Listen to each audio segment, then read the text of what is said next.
Hello, everybody. I'm a practicing therapist and a doctoral student of psychology. I work with a lot of individuals who are avoidantly attached, both fearful and dismissive, but typically if they are fearful/disorganized, they tend to be leaning dismissive, okay? I work with families, individuals, and couples, mainly couples and individuals, but I do work with families sometimes. So I see a lot of different variables and patterns with these individuals. And today I wanted to go over a topic that comes up a lot and has been brought up many times in my comment section, and just in general, I see it with so many couples. Why avoidants don't admit that they love you? Like, what is the reason, if they actually do love you, why are they so against accepting and admitting that? Why are they in so much denial about this feeling, okay? And unfortunately, this is incredibly common. This is incredibly common with avoidance, especially dismissive avoidance. Actually, majority of avoidants take very long to admit they have feelings for somebody. Not all the time, but it is a very, very common trait. I tell you where traits are not that common. I made a video recently about avoidance and cheating, and I mentioned it's not as common as a lot of people think. This one is actually common. Like, a lot of people think it's common, and y'all are right. This is really common, okay? So why does this happen? Well, the very first reason why this can happen, and this is a bit strange, it's kind of in their own psychology. It's a defense mechanism, actually. But it's a form of anxiety, actually. They feel like admitting it will bring attention to it and ruin it.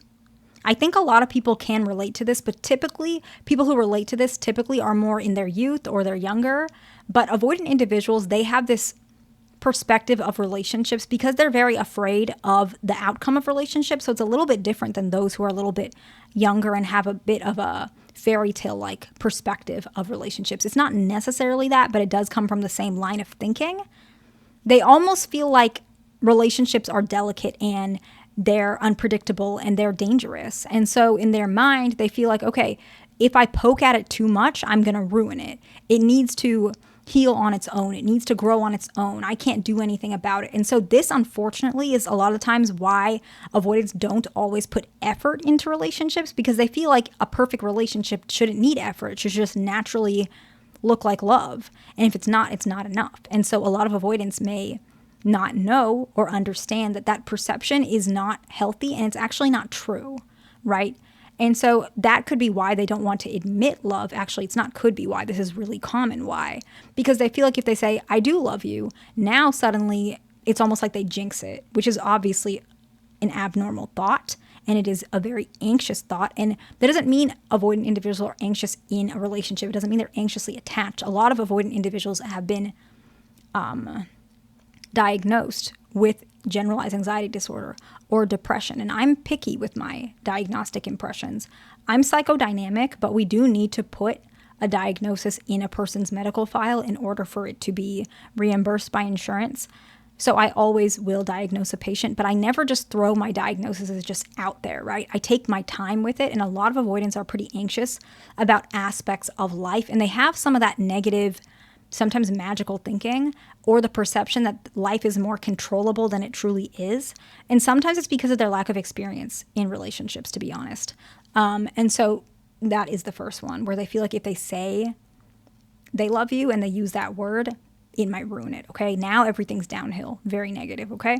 The next one is they fear that you will take advantage of their love and hold it against them someday. So because you know they love them, because you know they love you, you might be able to manipulate them more easily. You might be able to hold it against them and say, oh, I cheated on you and you still loved me, or you still stayed even though I was cheating on you the whole time, right? They're afraid of that. And it's, again, a negative thought. But truly, this is what they're afraid of. But if they don't tell you, you can't say that.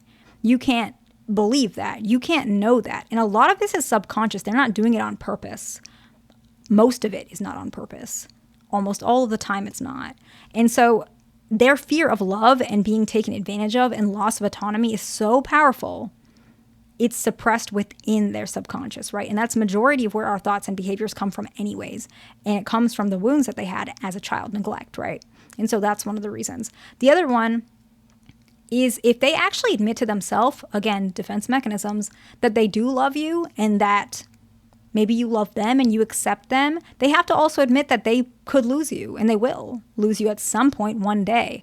Even if you guys are together forever, someone's going to pass away, right? And so they have to admit that they can lose you, and that highlights it to their mind. If they live in denial, they don't love you, they can deny and deny and deny, and they can at least in their mind feel like, okay, it doesn't matter if this goes away or I lose this person because it's not going to hurt. It will, right? When they get hit with it in reality, it's going to hurt the same because the love is there, but they can tell themselves it doesn't, which makes it easier to feel less anxious or uncomfortable about the relationship, okay?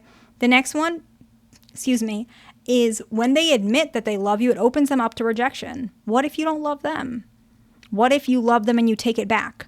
What if you love them and you cheat on them, or you fall in love with someone else, or you fall out of love with them? Those possibilities start showing up more and more prominently if they tell you they love you.